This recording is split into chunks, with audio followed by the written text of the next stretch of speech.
75 years ago, the country erupted in celebration, with thousands on the streets to mark victory in Europe. Tremendous crowds make their pilgrimage to Buckingham Palace. The royal family were a focal point, but this would also be a rare night of freedom. There you go. Victoria Pryor's mother, Margaret Rhodes, was the Queen's cousin. She spent the night in the crowds with Princess Elizabeth and Princess Margaret. She couldn't remember a lot of it, and so she asked the Queen, and the Queen very generously gave her lots of information from her own diary.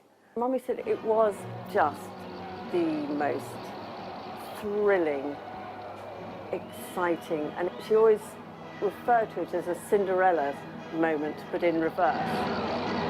It did the conga through the Reds, and the look of disapproval on the sort of matronly women having their dinners, you know, was just brilliant. The National Army Museum still has the uniform that Princess Elizabeth wore that night, with a few alterations made after the war. She only joined the Auxiliary Territorial Service 4 months before war ended, but a letter in their archives shows it wasn't just because her father was reluctant. We have a lovely letter which explains that it had to be delayed because she was suffering. And where is that? Mumps. So there's a letter here.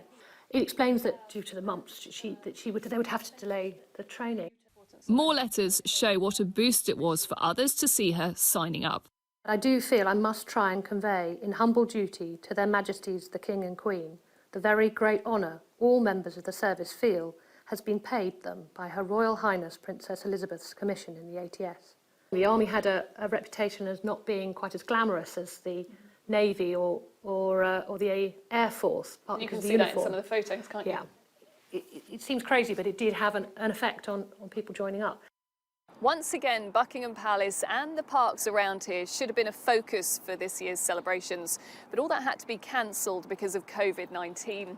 But just like her father did 75 years ago, the Queen will still address the nation with a message recorded at Windsor Castle.